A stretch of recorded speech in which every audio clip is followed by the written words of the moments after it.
దేశ రాజకీయాలు మునుపెన్నడూ మనం చూడని రీతిలో ముందుకు సాగుతున్నాయి. గతంలో ఎవరు అధికారంలోకి వస్తారు, ఎలా వస్తారు, ఎందుకు వస్తారు, ఇలాంటి ఎన్నో అంశాలపై చర్చలు జరిగేవి. కానీ ఇప్పుడు ఆ చర్చలు అస్సలు లేవు. అధికారంలోకి ఎవరొస్తారో డౌట్స్ లేవు. అధికారం ఎవరిదో కూడా ఇట్టే తెలిసిపోతోంది. అందుకు కారణం ఎవ్వరైనా చెప్తారు. దేశంలో ఇప్పుడు ఒక విపత్కర పరిణామం కనిపిస్తోంది. ప్రధాని నరేంద్ర మోడీ ఏలుబడిలో వరుసగా 2 టర్ములు అధికారంలోకి వచ్చిన బీజేపీ ఇప్పుడు మూడోసారి విజయం సాధించి హ్యాట్రిక్ విజయాలతో సత్తా చాటాలని భావిస్తోంది.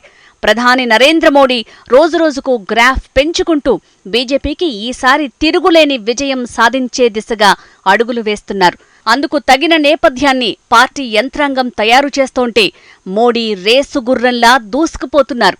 ఇప్పటికే బీజేపీకి 370 స్థానాలు, ఎన్డీఏ కూటమికి 400 స్థానాలతో ఎన్నికల్లో విజయం సాధించాలని నరేంద్ర మోడీ లెక్కలు వేస్తున్నారు.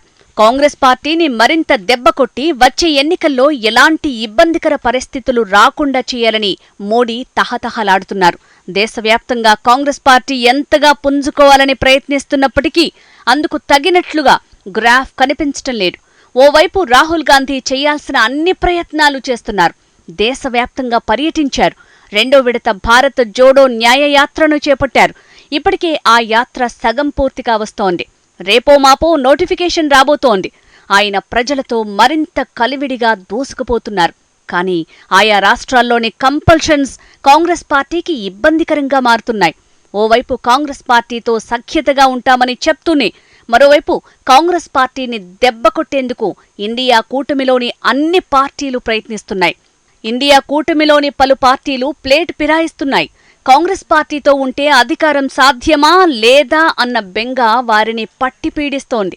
అందుకోసమే వచ్చే ఎన్నికల్లో తాము విజయం సాధించాలని, అంతేకాదు అధికారంలో భాగస్వాములు కావాలని కూడా చాలా పార్టీలు భావిస్తున్నాయి. వాస్తవానికి ఈ నినాదం అందరూ చేసేదే. కానీ అధికారంలోకి రావడం లేదని తెలిసిన పలు పార్టీలు ఈసారి అధికారంలోకి వచ్చే పార్టీతో ఉండాలని కోరుకుంటున్నాయి. అందులో భాగంగానే నితీష్ కుమార్ ఎన్నికలకు ముందే ప్లేట్ ఫిరాయించి ఇండియా భాగస్వామ్య పక్షాలకు ఝలకిచ్చారు. ఇక ఉత్తరప్రదేశ్లో ఆర్ఎల్డీది అదే పరిస్థితి. ఓవైపు భాగస్వామ్య పార్టీలు కాంగ్రెస్ పార్టీకి కంటి మీద కునుకు లేకుండా చేస్తోంటే మరోవైపు దశాబ్దాలుగా ఉన్న ముఖ్య నేతలు పార్టీని వీడటం కాంగ్రెస్ పార్టీకి ఎదురు దెబ్బలు తగిలేలా చేస్తున్నాయి. లోక్సభ ఎన్నికల నోటిఫికేషన్కు ముందు జాతీయ రాజకీయాలు వేడెక్కుతున్నాయి. ఎన్నికల్లో అనుసరించాల్సిన వ్యూహాలపై అటు ఇండియా కూటమి, ఇటు ఎన్డీఏ కూటమి ఎత్తులు పై ఎత్తులతో రాజకీయమంతా రసవత్రంగా మారుతోంది. లోక్సభ ఎన్నికల్లో ఎట్టి పరిస్థితుల్లో 370 స్థానాల్లో విజయం సాధించాల్సిందే అన్న కసితో బీజేపీ పనిచేస్తోంది.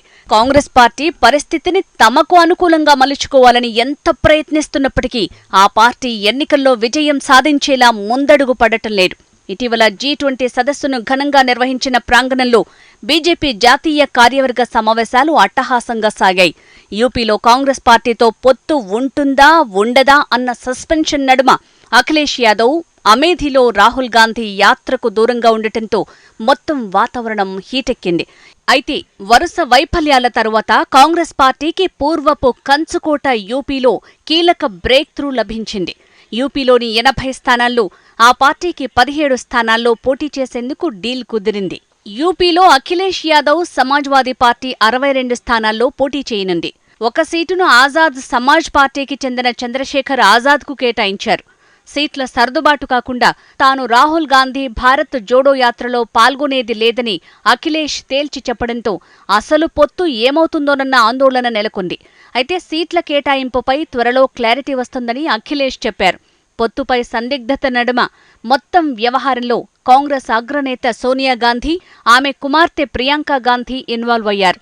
ప్రియాంక ముందుగా రాహుల్ గాంధీతో చర్చించి అఖిలేష్ యాదవ్ను పొత్తుకు ఒప్పించారు. అదే సమయంలో భవిష్యత్తు రాజకీయాల కోసం కలిసి పనిచేయక తప్పదని ఇరువురు నేతలను సోనియా ఒప్పించారు. ఇప్పటికే బెంగాల్ సీఎం మమతా బెనర్జీ కాంగ్రెస్ పార్టీతో పొత్తు లేదని కరాఖండీగా తేల్చి చెప్పేశారు. మధ్యప్రదేశ్ మాజీ సీఎం, కాంగ్రెస్ పార్టీ ముఖ్యనేత కమల్నాథ్ బీజేపీలో చేరబోతున్నారు అంటూ జరిగిన ప్రచారం ఏతావాతా కాంగ్రెస్ పార్టీకి ఎటు చూసినా మందు పాత్రలే కనిపిస్తున్నాయి. ఎప్పుడేది పేలుతుందోనన్నట్టుగా సీన్ మారుతోంది. కాంగ్రెస్ పార్టీకి సంక్షోభాలు నిత్యకృత్యమైపోయాయి. కమల్నాథ్ పార్టీ మారుతారన్న సందేశాన్ని హస్తం పార్టీ జీర్ణించుకోలేకపోతోంది. గ్రాండ్ ఓల్డ్ పార్టీ శ్రేణుల్లో అలజడికి కారణమవుతోంది. సంక్షోభం కాంగ్రెస్ పార్టీకి పర్యాయపదంగా మారుతున్నట్లు కనిపిస్తోంది. ఒకప్పుడు ఇందిరాగాంధీకి మూడో కొడుకు అంటూ వర్ణించబడిన కమల్నాథ్ కూడా ఈ రోజు ఎలాంటి నిర్ణయం తీసుకుంటారోనని కాంగ్రెస్ నేతలు గాబరా పడుతున్నారు. పార్టీ మారాలని కమల్నాథ్ నిజంగా భావించి ఉంటే కాలపరీక్షలో నిలిచిన కాంగ్రెస్ పార్టీ విధేయులు ఇక పెద్ద సంఖ్యలో పార్టీ నుంచి నిష్క్రమిస్తారని మాత్రం చెప్పొచ్చు. ఒకవేళ కమల్నాథ్ భారతీయ జనతా పార్టీలో చేరితే గత 10 ఏళ్లలో అలా చేసిన 10వ మాజీ కాంగ్రెస్ ముఖ్యమంత్రి అవుతారు.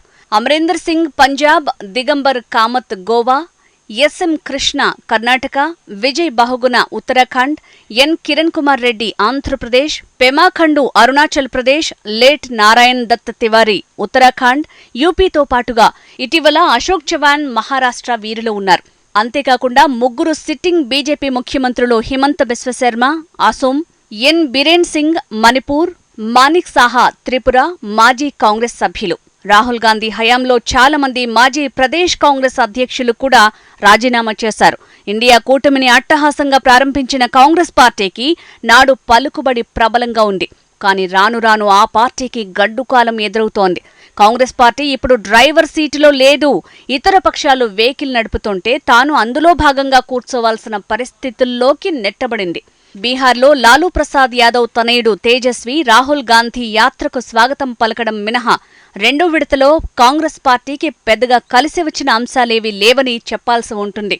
అదే యాత్రలో యాదృచ్ఛికంగా జరిగిన ఒక సంఘటన మొత్తం వ్యవహారాన్ని కళ్లకు కడుతోంది. రాహుల్ గాంధీ కారులో కూర్చున్న సమయంలో తేజస్వి బండిని నడిపించడం, వెనుక సీట్లో కాంగ్రెస్ సీనియర్ నేత లోక్సభ మాజీ స్పీకర్ మీరాకుమార్ కూర్చున్న చిత్రాలు జాతీయ రాజకీయాల్లో కాంగ్రెస్ ఇకపై డ్రైవర్ సీటులోకి రావటం కష్టమన్న భావనను కలిగించాయి. 2019లో స్మృతి ఇరానీ చేతిలో ఓడిపోయిన తర్వాత రాహుల్ గాంధీ ఉత్తరప్రదేశ్లోని అమేథీకి వెళ్లటం ఇదే తొలిసారి. పొరుగున ఉన్న రాయ్బరేలీలో 1952 నుంచి కుటుంబ కంచుకోటగా ఉంది. 2024 పోటీ నుంచి సోనియా గాంధీ వైదొలిగిన నేపథ్యంలో ఇక్కడి నుంచి ఎవరు పోటీ చేస్తారో అన్నది తేలాల్సి ఉంది. ఆరోగ్యం సరిగా లేకపోవడంతో ఎంపీగా కొనసాగేందుకు సోనియా గాంధీ రాజ్యసభ మార్గాన్ని ఎంచుకునేలా చేసింది. మరోవైపు లోక్సభ ఎన్నికల్లో పోటీ చేయాలని కోరుతూ రాజ్యసభ ఎంపీలుగా ఉన్న 7 మంత్రులకు బీజేపీ టికెట్లు నిరాకరించింది. కాంగ్రెస్ రాజ్యసభ ఎంపిక ఇందుకు భిన్నంగా ఉంది. రాయ్బరేలీ ఓటర్లకు ఉద్వేగభరితమైన వీడ్కోలు నోట్ కూడా ఆమె స్థానంలో కాంగ్రెస్ అభ్యర్థిగా ఆమె కుటుంబ సభ్యుడు వస్తారని వారికి హామీ ఇవ్వలేదు. నిజమే, ప్రియాంక గాంధీ వాద్రా పేరు ఎప్పటికప్పుడు ప్రచారంలో ఉంది. అయితే పార్టీ నుంచి ఎలాంటి క్లారిటీ లేకపోవడంతో పాటు మల్లికార్జున ఖర్గే పోటీ చేస్తారనే ఊహాగానాలతో సందిగ్ధత కొనసాగుతోంది. ప్రస్తుతం ఇండియా కూటమి చుక్కాని లేని నావగా సాగుతోంది.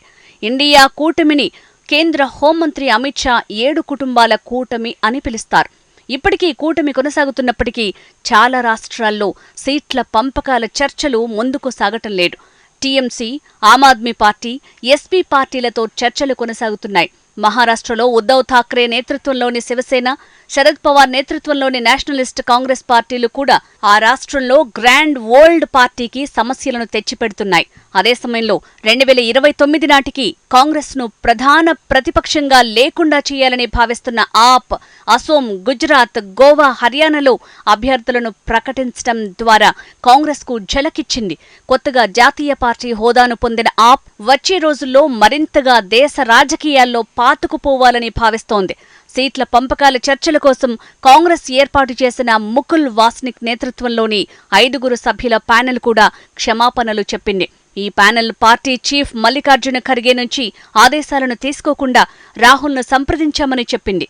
ఆ తర్వాత మొత్తం వ్యవహారం పార్టీ ప్రధాన కార్యదర్శి కేసీ వేణుగోపాల్ వైపు తిరిగింది. రాహుల్ గాంధీ, కేసీ వేణుగోపాల్ యాత్ర 2.0తో బిజీగా ఉన్నందున వాస్నిక్ ప్యానెల్ ఢిల్లీలో ఎలా ముందడుగు వేయాలన్నది అర్థం కాక సతమతమవుతోంది. మొత్తంగా చూస్తే ఇండియా కూటమి అడుగు ముందుకు పడటం లేదన్నది తేలిపోయింది. కాంగ్రెస్లో 5 అధికార కేంద్రాలున్నాయి. ముగ్గురు గాంధీలు ఖర్గే, కేసీ వేణుగోపాల్ గాంధీల మధ్యనే అనేక విషయాలపై ఏకాభిప్రాయం లేకపోవటం, పార్టీలోని అగ్రవర్ణాలలో సాధారణ చర్చగా మారిన విభేదాలు, వేణుగోపాల్తో పాటు రణ్దీప్ సుర్జేవాలా, జైరాం రమేష్, రాహుల్ చుట్టూ విధానపరమైన నిర్ణయాల్లో కీలకంగా ఉన్నారు. ఇటీవల పలువురు నేతలు పార్టీ నుంచి వెళ్లిపోవటానికి కారణం కేసీ వేణుగోపాల్, సుర్జేవాలా, రమేష్ల త్రయమని నేతలు చెవులు కొరుక్కుంటున్నారు. ఓవైపు కాంగ్రెస్ పార్టీ రోజురోజుకు గందరగోళంలో కూరుకుపోతోంటే దేశవ్యాప్తంగా బీజేపీ దూసుకుపోతోంది. జాతీయ స్థాయి నాయకత్వం పార్టీపై పట్టు పెంచుకుంటోంది. పంచాయతీ స్థాయి నేతలతో సహా దాదాపు 11,000 మంది ప్రతినిధులు హాజరైన అధికార పార్టీ జాతీయ కౌన్సిల్ సమావేశంలో మోడీ తన పార్టీకి 370 సీట్లు, ఎన్డీఏకు 400కు పైగా సీట్లు సాధించాలని లక్ష్యంగా పెట్టుకున్నారు. దేశవ్యాప్తంగా ఉన్న 87,000 పోలింగ్ బూత్లలో ఒక్కో బూత్లో 370 ఓట్లను జోడించాలనే లక్ష్యం 1952లో ఆర్టికల్ 370ని రద్దు చేయాలని కోరిన జనసంఘ వ్యవస్థాపకుడు శ్యాంప్రసాద్ ముఖర్జీకి నివాళులర్పించటమని పార్టీ చెప్తోంది. పోలింగ్ బూతుల సూక్ష్మ నిర్వహణతో పాటు వారసత్వం, ఆకాంక్షలను మిళితం చేసే కథనాన్ని ఎస్టాబ్లిష్ చేసే విషయంలో ప్రధాని మోడీ ఆలోచనలు దేశంలో ఇతర పార్టీలతో పోల్చితే బీజేపీ ఇమేజ్ని పెంచాయి.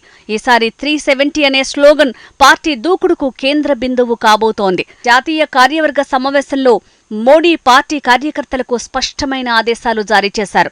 గత దశాబ్దంలో మోడీ పాలన ఏ విధంగా ప్రభావితం చేసిందో అవసరమైతే ఛాయాచిత్రాలతో, రుజువులతో చూపించాలని సూచించారు. యువతపై ప్రత్యేక శ్రద్ధ తీసుకోవాలన్నారు. ముఖ్యంగా మొదటిసారి ఓటర్లు, ఆర్టికల్ 370 రద్దు, రామమందిర నిర్మాణం వంటి మేనిఫెస్టో వాగ్దానాల అమలు, అలాగే లబ్ధిదారులకు పథకాలు చేర్చటం వంటివి కీలకంగా మారనున్నాయి. మొహబ్బత్ కి దుకాన్ నడుపుతారని రాహుల్ గాంధీ ప్రకటించి మోడీపై యుద్ధానికి దిగారు. లాల్ కృష్ణ అద్వానీని 1990 రామ్ రథయాత్ర మొదటి యోధుడిగా భావిస్తారు. మోడీ, అమిత్ షా, జేపీ నడ్డా, బిఎల్ సంతోష్ బీజేపీని తిరుగులేని స్థితికి చేర్చే వ్యూహాన్ని రచిస్తున్నారు. ఈసారి మోడీ 1000 ఏళ్ల దృక్పథం ఈ ఎన్నికల్లో బీజేపీకి మేలు మలుపు కాగలదన్న విశ్వాసం ఉంది.